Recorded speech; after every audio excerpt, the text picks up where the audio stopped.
കൂട്ടുകാർക്ക് നല്ലൊരു ദിവസം ആശംസിച്ചുകൊണ്ട് മാമ്പഴത്തിന്റെ പുതിയ വീഡിയോയിലേക്ക് സ്വാഗതം. നമുക്ക് നേരെ രേവതിയുടെ സച്ചിയുടെ ഇന്നത്തെ നല്ലൊരു വിശേഷം കണ്ടാലോ. ഇന്നത്തെ വിശേഷത്തിൽ ശ്രുതി നേരെ ചന്ദ്രമതി വീട്ടിലേക്ക് വരുവാണ്. ഈ സമയത്ത് ഭാമയോട് ദേഷ്യപ്പെട്ടുകൊണ്ട് നിൽക്കുമായിരുന്നു ചന്ദ്ര. എനിക്കങ്ങോട്ട് ദേഷ്യം വരുന്നുണ്ട് ഇവിടുത്തെ പരിപാടികളൊക്കെ കണ്ടിട്ട്. അല്ലെങ്കിലും ഇതൊക്കെ ഇപ്പൊ ഇവിടെ നടത്തേണ്ട ആവശ്യം ഉണ്ടായിരുന്നു. സുധിയുടെ കല്യാണം കഴിഞ്ഞ് അവന്റെ ശാന്തി മുഹൂർത്തോടെ കഴിഞ്ഞതിന് ശേഷം പോരായിരുന്നു. എല്ലാത്തിനും ധൃതിയപ്പം. പാമ പറഞ്ഞു, നീ എന്താ ഇങ്ങനെ നിൽക്കുന്നേ? അവരോട് പോയി എന്തേലും സഹായിക്കും. പിന്നെ സഹായിക്കാനായിട്ട് അങ്ങ് സഹായിക്കാൻ ചെന്നാലും മതി എന്ന് പറയാണ്. ഈ സമയത്താണ് ശ്രുതി അങ്ങോട്ട് കടന്നു വരുന്നത്. ശ്രുതിനെ കണ്ടതും പെട്ടെന്ന് ഓടിച്ചെന്ന് അങ്ങോട്ട് കൈയെ പിടിക്കോ, വാ മോളെന്നും പറഞ്ഞിട്ട് പിന്നീട് അകത്തേക്ക് നോക്കി വിളിച്ചു, മോനെ ശ്രുതി, ഇതേ ശ്രുതി വന്നിരിക്കുന്നു പറയാണ്. ഈ സമയം കലാവതി മുത്തശ്ശിയും രവീന്ദ്രൻ അങ്ങോട്ട് വരുന്നേ. രണ്ടുപേരെ നോക്കി കലാവതി മുത്തശ്ശി, അല്ല ആരാ അത്, ആ പെണ്ണ് ഏതാന്ന് ചോദിക്കുകയാണ്. അപ്പോഴാ പറഞ്ഞേ, അത് ശ്രുതി വിവാഹം കഴിക്കാൻ പോന്ന. ഈ സമയത്താണ് ശ്രുതി മോളിൽ നിന്ന് താഴേക്ക് ഇറങ്ങി വരുന്നത്. ശ്രുതിനെ കണ്ട് ഓടി വന്ന കയ്യിലേക്ക് അങ്ങോട്ട് പിടിക്കുകയാണ്. അവർ രണ്ട് കണ്ണി നോക്കി നിൽക്കുക. ഈ കാഴ്ച കണ്ടതും മുത്തശ്ശി അവരെ തന്നെ സൂക്ഷിച്ചു നോക്കുകയാണ്. പെട്ടെന്ന് ചന്ദ്രമതി, ഇതേ ആ നിൽക്കുന്നതാണ് ശ്രുതിയുടെ അച്ഛമ്മ. അങ്ങനെ കാണിച്ചു കൊടുക്കുകയാണ്. പിന്നീട് രവീന്ദ്രന്റെ കലാവതിയുടെ അടുത്തേക്ക് ശ്രുതി വരിക. അപ്പം അച്ഛമ്മേനെ പരിചയപ്പെടുത്തി കഴിഞ്ഞപ്പം അച്ഛമ്മേനെ അനുഗ്രഹിക്കണമെന്നും പറഞ്ഞുകൊണ്ട് ആ കാല് വീണ് കലാവതി മുത്തശ്ശിയുടെ കാല് വീണ് അനുഗ്രഹം വാങ്ങുവാണ് ശ്രുതി. പിന്നീട് ചന്ദ്രമതി ചോദിച്ചു, എങ്ങനെയുണ്ട് എന്റെ മോളെ കണ്ട്? ഇവർ രണ്ടുപേരും ചേരുവോ? നിങ്ങളുടെ അടുത്ത് നിൽക്കി ശ്രുതി എന്നും പറഞ്ഞ് ശ്രുതിയുടെ അടുത്തേക്ക് ശ്രുതിനെ പിടിച്ച് നിർത്തുവാണ്. പെട്ടെന്ന് കൊള്ളാം, കുഴപ്പമൊന്നുമില്ല. പിന്നെയും പുറമേ ഉള്ള പൊരുത്തം അല്ലല്ലോ നമ്മൾ നോക്കണ്ടേ, മനപ്പൊരുത്തം അല്ലേന്ന് പറയാം. മനപ്പൊരുത്തം ഒക്കെ ഉണ്ട്. അതൊക്കെ ഞാൻ നന്നായിട്ട് നോക്കിയിട്ട് തന്നെ ഇവിടെ എന്റെ ഈ കുടുംബത്തിലേക്ക് കൂട്ടിക്കൊണ്ട് വന്നേ. എനിക്ക് ഇവിടെ ആദ്യം നോട്ടത്തെ കണ്ടപ്പോ തന്നെ ഇഷ്ടമായിരുന്നു. പിന്നെ ഇവളുടെ സംസാരം പെരുമാറ്റം അതൊക്കെ ഇനി പതുക്കെ അമ്മയ്ക്കും മനസ്സിലാവുന്ന പറയാം. ഒന്ന് ഇരുത്തി മുളോ മാത്രമാണ് കലാവതി മുത്തശ്ശി ചെയ്തേ. ഈ സമയത്ത് രേവതി വന്നേ. ഇവിടെ ചിലരൊക്കെ കൊണ്ടുവന്നാലും ചിലരെയൊക്കെ, പക്ഷെ പറഞ്ഞിട്ട് കാര്യമില്ല, കാശിനെ കൊള്ളില്ല എന്ന് പറയണ. എന്താ ചന്ദ്രൻ നീ അങ്ങനെ പറഞ്ഞത്? രേവതിനെ കുത്തി പറഞ്ഞാന്ന് മനസ്സിലായി. ആ രേവതിയുടെ മുഖത്തേക്കൊന്ന് നോക്കിയേ, എന്തെന്നല്ല ഐശ്വര്യമാന്ന് കണ്ടോ? പിന്നെ ഐശ്വര്യം. നീ രേവതിനെ ശ്രുതിനെയും തമ്മിലൊന്ന് കമ്പയർ ചെയ്ത് നോക്കി. ശ്രുതിനെ കണ്ടാൽ എന്തു തോന്നും? ശരീരം ഒന്നും നോക്കുന്നില്ല എന്ന് തോന്നേ. കണ്ടിട്ട് ഒരു കുഞ്ഞിനെ പ്രസവിച്ച പോലെ ഉണ്ടല്ലോ. ഒരു നിമിഷം എല്ലാരും ഒന്നും ഞെട്ടിത്തെരിച്ചു. ഇതെന്തായി അമ്മ പറയണേന്ന് ഓർത്തണ്ട്. ഇവിടെ ശ്രുതി പറഞ്ഞു, ഇതെന്താ അച്ഛമ്മ ഇങ്ങനെ പറയണേ? നമ്മുടെ വീട്ടിലേക്ക് ഒരാൾ കയറി വരുമ്പോ ഇങ്ങനെയൊക്കെയാണ് സംസാരിക്കുന്നത്. കുറച്ച് മര്യാദയോട് സംസാരിക്കാൻ മേലെ. ചന്ദ്രമതി പറഞ്ഞു, ശരിയാ, ഇവളെന്റെ മരുമോളാകാൻ പോകുന്ന പെൺകുട്ടിയാ. നാളെ ഈ വീട്ടിലേക്ക് കയറി വരണ്ട. അവളെ കുറിച്ച് ഇങ്ങനെ മോശമായിട്ട് രീതി സംസാരിച്ച അവൾക്ക് വിഷമാവൂലേ? ഓഹോ, അങ്ങനെയുണ്ടല്ലേ. അപ്പൊ അപ്പുറത്ത് നിൽക്കുന്ന ആരാ? നിന്റെ സ്വന്തം മരുമോള് തന്നെയല്ലേ? അവിടെ വീട്ടിലുള്ളതല്ലേ? അപ്പൊ അവളെ കുത്തി പറഞ്ഞ അവൾക്ക് വേദനിക്കില്ലേ? ഓ, അപ്പൊ അങ്ങനെയല്ലേ, രണ്ട് ഭാഷാഭേദം അല്ലേന്ന് ചോദിക്കുക. ഇത് കേട്ടപ്പോ മുഖത്തടിയേറ്റവല്ലേ. പിന്നീട് ഒന്നും എന്തെങ്കിലും പറയാൻ പറ്റുമോ? പെട്ടെന്ന് കലാവതി മുത്തശ്ശി നേരെ ശ്രുതിയുടെ അടുത്തേക്ക് എന്നിട്ട് പറഞ്ഞു, മോളെ, എനിക്ക് നിന്നോട് ദേഷ്യമൊന്നുമില്ല കേട്ടോ. അപ്പോഴത്തെ ആ ഒരു ഇതിലങ്ങ് ഞാനങ്ങ് പറഞ്ഞതേ ഉള്ളൂ. പിന്നെ നന്നായിട്ട് ജീവിച്ചാൽ മതി, അതാണ് വേണ്ടത് എന്നും പറഞ്ഞിട്ട് മുത്തശ്ശി അങ്ങോട്ട് പോവാ. അപ്പൊ ശ്രുതി പറഞ്ഞു, അതെ എനിക്ക് കുഴപ്പമൊന്നുമില്ലെന്നും പറഞ്ഞിട്ട് ശ്രുതിയും കൂടെ അങ്ങോട്ട് കയറി പോവാ. അങ്ങനെ മുറി ചെന്ന് ഇരിക്കുന്ന സമയത്ത് ശ്രുതി പറഞ്ഞു, ആദ്യമായിട്ടല്ലേ ശ്രുതി മുറിയിലേക്ക് വരുന്നത്. അതെ, എന്റെ മനസ്സിലെ ആഗ്രഹം എന്താണെന്നറിയാം, പാലൊക്കെ ആയിട്ട് വൈകുന്നേരം ആദ്യരാത്രി കയറി വരുന്ന ശ്രുതിയായിരുന്നു എന്റെ മനസ്സിലെ സങ്കല്പം. പക്ഷെ എല്ലാം നശിപ്പിച്ച് കളഞ്ഞില്ലേ. അങ്ങനെയൊന്നും ഒരു കുഴപ്പമില്ല. ഇപ്പൊ മുറിയിൽ കയറി നോർത്ത് എന്താ കുഴപ്പമിരിക്കണേ? അങ്ങനെ അവർ രണ്ടിനും കട്ടിലെ കണ്ണി നോക്കിയിരിക്കുക. കണ്ണി നോക്കിയിരുന്ന് ഇങ്ങനെ കുറച്ച് കഴിയുമ്പത്തേനും ശ്രുതി പറഞ്ഞു, അതെ ഞാനൊരു സമ്മാനം തട്ടുന്നത്. എന്ത് സമ്മാനം? ഇങ്ങോട്ട് വരാൻ പറയണ. അങ്ങനെ ശ്രുതിയുടെ അടുത്തേക്ക് ശ്രുതിനെ വിളിക്കുക. ശ്രുതി അടുത്ത് വന്നപ്പോഴത്തേനും പതുക്കെ ഉമ്മ വെക്കാൻ തുടങ്ങുമ്പോഴത്തേനും ശ്രുതി എഴുന്നേറ്റ് അങ്ങോട്ട് പോവാണ്. എഴുന്നേറ്റ് അങ്ങോട്ട് പോയി നിന്നു. ശ്രുതി വിട്ടില്ല, അവൻ പറയാ തന്നെ അല്ലയോ. അങ്ങനെ ചെന്ന് അടുത്ത് ചെന്ന് കെട്ടിപ്പിടിച്ച് ഉമ്മ വെക്കാൻ തുടങ്ങുമ്പോഴത്തേനും ചന്ദ്രമതിയുടെ എൻട്രി ആ സമയത്താണ്. ചന്ദ്രമതി കഥകം തുറന്ന് ചാടിപ്പിടിച്ച് അകത്തേക്ക് കയറി വരിക. പെട്ടെന്ന് ഇവരെ കണ്ടതും ഇവരിങ്ങനെയുള്ള നിപ്പ് കണ്ടതും ചന്ദ്രമതിക്ക് മനസ്സിലായി സീൻ അത്ര പന്തിയല്ലെന്ന്. പെട്ടെന്ന് ചമ്പല് മറിക്കാനായിട്ട് പറഞ്ഞു, മോളെ നീ വിഷമിക്കൊന്നും വേണ്ട കേട്ടോ. അച്ഛമ്മ അങ്ങനെ സുധിയുടെ അച്ഛമ്മ അങ്ങനെ പറഞ്ഞാലും നീ അതോർത്ത് വിഷമിക്കണ്ട. അമ്മ എങ്ങനെയാ അങ്ങനെയൊക്കെ തുറന്നു പറയും. മോളോട് ഞാൻ വേണം മാപ്പ് ചോദിക്കുക. അതൊന്നും കുഴപ്പമില്ല ആന്റി, അതൊന്നും പ്രശ്നമില്ല, അത് വിട്ടേരെ. അമ്മ എപ്പോഴും തോന്നിയതുപോലെ പറഞ്ഞല്ലേ. അച്ഛമ്മ അങ്ങനെ പറഞ്ഞില്ലേ, എനിക്ക് അച്ഛമ്മയോട് ദേഷ്യവും വിഷമമൊന്നും ഇല്ലാന്ന് പറയാം.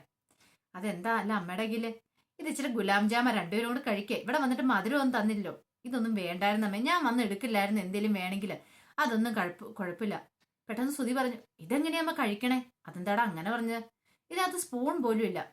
സ്പൂണ് ഞാൻ എടുത്തോണ്ട് വരാമെന്നറിയാം. ഈ സമയത്ത് അവിടുന്ന് കലാവതി മുത്തശ്ശി വിളിക്കുന്നത്, എടി ചന്ദ്രൻ നീ അവിടെ എന്തെടുക്കുവാന്ന് ചോദിച്ചുകൊണ്ട് ഈ അമ്മ വിളിക്കുന്നുണ്ട്, ഞാൻ അങ്ങോട്ട് ചെല്ലട്ടെ. അതെ ഒരു കാര്യം ചെയ്യ, ആ ഡൈനിങ് ടേബിളിലെ സ്പൂൺ ഇരിപ്പുണ്ട്, മോൾ അത് പോയി എടുത്തോളാൻ പറയണം. അങ്ങനെ ശ്രുതി ഡൈനിങ് ടേബിളിൽ നിന്ന് സ്പൂൺ എടുക്കാനായിട്ട് ഇങ്ങോട്ട് പോവാണ്. ഈ സമയം ഫുഡ് കൊണ്ടേ കൊടുത്തിട്ടുണ്ടായിരുന്നു ആദിക്ക് കഴിക്കാനായിട്ട്. അപ്പൊ ആദിക്ക് വാരിയെല്ലാം കൊടുത്തു കഴിഞ്ഞിട്ട് ആ ശ്രുതിയുടെ അമ്മ വിമല എന്ത് ചെയ്യുക, അടുക്കളയിലേക്ക് ആ പ്ലേറ്റ് കഴുകി വെക്കാൻ വരുക. അങ്ങനെ അടുക്കളയിൽ വന്ന് പ്ലേറ്റ് കഴുകി വെച്ചുകൊണ്ടിരിക്കുന്ന സമയത്താണ് സ്പൂൺ എടുക്കാനായിട്ട് ശ്രുതി അങ്ങോട്ട് വരുന്നത്. ശ്രുതി ഡൈനിങ് ടേബിളെ വന്ന് സ്പൂൺ എടുത്തോണ്ട് അങ്ങ് തിരിഞ്ഞ് മുറിക്കകത്തേക്ക് കയറിയതും അടുക്കളയിലുണ്ട ശ്രുതിയുടെ അമ്മ അടുക്കളയിൽ നിങ്ങൊന്ന് ഒരുമിച്ചായിരുന്നു. പരസ്പരം അവർ കണ്ടുമുട്ടിയില്ല, ജസ്റ്റ് മിസ്സാണ്. അങ്ങനെ മുറിയിലേക്ക് കയറി ചെല്ലുക. മുറിയിലേക്ക് കയറി ചെന്നപ്പം ആദ്യം പറഞ്ഞു, അതെ മുത്തശ്ശി എനിക്ക് ബോറടിക്കുന്നുണ്ട്, ബാ രേവതി ആൻ്റെ അടുത്ത് വാ, രേവതി ആൻ്റെ അടുത്ത് പോയി നമുക്ക് കളിക്കാന്ന് പറയും.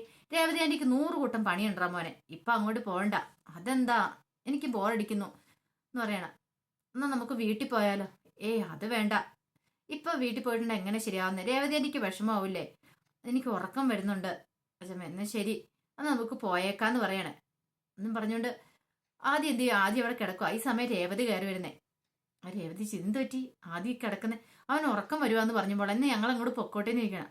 കൊള്ളാം, ഉറക്കം വരുന്ന കുഞ്ഞിനെ കൊണ്ടാണ് പോകുന്നത്, ഇവിടെ കിടന്നവൻ ഉറങ്ങട്ടെ, ഉറങ്ങി എഴുന്നേറ്റ് കഴിയുമ്പോഴത്തേനും ഫംഗ്ഷനൊക്കെ തീരും, അപ്പൊ ആ സമയത്ത് പോയാൽ മതി, ഫുഡൊക്കെ കഴിച്ചിട്ട് പോയാൽ മതി, അവൻ ഇവിടെ ഇരിക്കട്ടെ എന്ന് പറയാം. അങ്ങനെ സംസാരിച്ചുകൊണ്ടിരിക്കുന്ന സമയത്ത് പുറത്തൊരു ഓട്ടോറിക്ഷ വന്നു തന്നെ.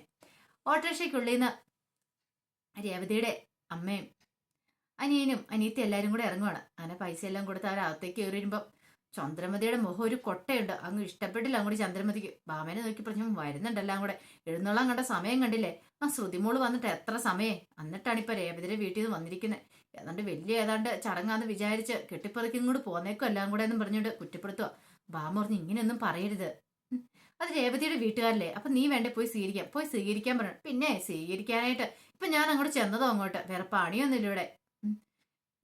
എനിക്കാണ് നാണക്കേടും കൂടെ, ആ ശ്രുതിയുടെ അച്ഛനെങ്ങാനും വന്നിട്ടുണ്ടെങ്കിൽ എന്ത് വിചാരിക്കും, അതപ്പോഴല്ലേ നീ അതിനെക്കുറിച്ച് ഇപ്പൊ ചിന്തിക്കേണ്ട ആവശ്യമുണ്ടോന്ന് പറയാം. അങ്ങനെ അവരകത്തേക്ക് കയറി വന്നപ്പോ തന്നെ പെട്ടെന്ന് കലാവതി മുത്തശ്ശി, ഇത് ആരൊക്കെയാ വന്നിരിക്കുന്നത്, കയറി വരാൻ പറഞ്ഞിട്ട് അങ്ങോട്ട് വിളിക്കുകയാണ്. അപ്പൊ മുകളിലത്തെ മുറിയിലുണ്ടായിരുന്ന രേവതി, അതേ അമ്മയൊക്കെ വന്നെന്ന് തോന്നേ, സംസാരം കേൾക്കുന്നുണ്ട്, ഞാൻ അങ്ങോട്ട് ചെല്ലട്ടെ, ഇടയ്ക്ക് ഞാൻ വരാന്ന് പറയണം. ശരിയെന്നും പറഞ്ഞുകൊണ്ട് രേവതി അങ്ങോട്ട് താഴേക്ക് ഇറങ്ങി വരുവാണ്. അങ്ങനെ അമ്മേനെ കണ്ടതും കെട്ടിപ്പിടിച്ച് അമ്മയെന്നൊക്കെ പറഞ്ഞ് സുഖമാണെന്ന് അമ്മയെന്നൊക്കെ ചോദിക്കുക. സുഖം മോൾക്കോ? എനിക്ക് സുഖം അമ്മയെന്ന് പറയണം. അല്ല സച്ചി എന്തിയെ? അതെ അദ്ദേഹത്തിന് ഇന്നൊരു ഓട്ടം ഉണ്ട്, അർജന്റ്, അതുകൊണ്ട് പോവാതിരിക്കാൻ പറ്റില്ല, സമയാകുമ്പത്തേനും കൂടെ വരും അമ്മയെന്ന് പറയണം. രേവതിയുടെ മുഖത്തെ സന്തോഷമൊക്കെ ലക്ഷ്മിയമ്മ ശ്രദ്ധിക്കുന്നുണ്ടായിരുന്നു. പിന്നീട് രേവതിയോട് പറഞ്ഞു, മോളൊരു തട്ടം എടുത്തോണ്ടരാൻ വേണം. അല്ല എന്തിനാ? അല്ല എടുത്തോണ്ട് വരാൻ പറയണ. ഈ സമയം കലാവതി മുത്തശ്ശി ചോദിച്ചു, ഇതിന്റെയൊക്കെ ആവശ്യം ഉണ്ടായിരുന്നു എന്ന് ചോദിക്കുക ലക്ഷ്മിയമ്മയുടെ. അത് വെറും കൈയോടെ ഒരു വീട്ടിലേക്ക് എങ്ങനെയാ വരുന്നേ? പിന്നീട് കയ്യിലുണ്ടായിരുന്ന കവറിൽ നിന്ന് ഓറഞ്ച്, ആപ്പിള്, മുന്തിരി അങ്ങനെയുള്ള സാധനങ്ങളെല്ലാം എടുക്കുവാണ്. കുറെ എടുത്തൊരു തട്ടത്തിനകത്തേക്ക് വെച്ചു. വേറൊരു തട്ടം കൂടെ എടുത്ത് രേവതി അങ്ങോട്ട് വന്നു, അതിനകത്തേക്ക് വെക്കുവാണ്. പിന്നീട് കുറച്ച് പൂവ് വേറൊരു കവറിനകത്ത് കുറെ പൂവും കൂടെ എടുത്ത് വെക്കുക. ഇതെല്ലാം കണ്ടു കഴിഞ്ഞപ്പം ചന്ദ്രമതി പെട്ടെന്ന് ചോദിച്ചു, ഇതെന്താ പൂവൊക്കെ?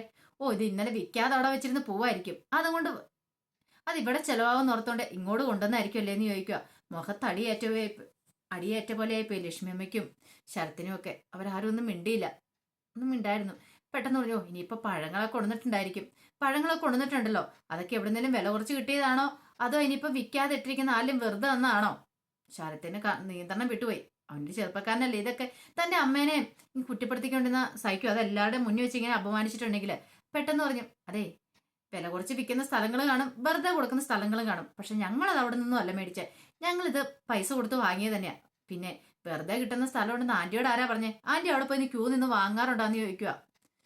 ചന്ദ്രമതിക്ക് കിട്ടാനുള്ളത് കിട്ടി, തൃപ്തിയായി, സമാധാനമായി ചന്ദ്രമതി ഇരിക്കുമ്പോൾ പെട്ടെന്ന് ലക്ഷ്മി പറഞ്ഞു, അമ്മോ കൊച്ചല്ലേ, എടാ നീ ഇങ്ങനെയൊക്കെയാണോ പറയണ മൂത്തവരോട്?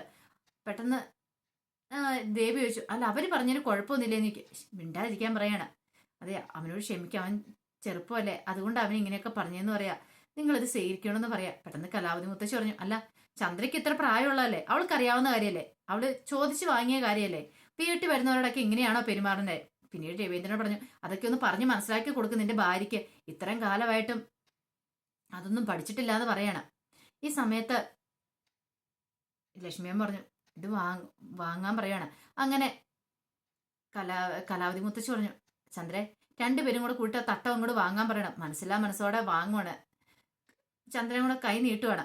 അങ്ങനെ രവീന്ദ്രനും ചന്ദ്രനിലേക്കും തട്ടം വെച്ച് കൊടുത്തു. അങ്ങനെ തട്ടം മേടിച്ച് അവിടെ വെച്ച് കഴിഞ്ഞിട്ട് നിൽക്കുന്ന സമയത്താണ് ശ്രുതി അങ്ങോട്ട് ഇറങ്ങി വരുന്നത്. ശ്രുതിനെ കണ്ടു കഴിഞ്ഞപ്പം കലാവതി മുത്തശ്ശനുണ്ട് അതെ ആ വരുന്നതാണ് ശ്രുതിയുടെ ഭാര്യയാകാൻ പോകുന്ന പെൺകുട്ടി എന്ന് പറയണത്. അങ്ങനെ ശ്രുതി ഇറങ്ങി വന്നു.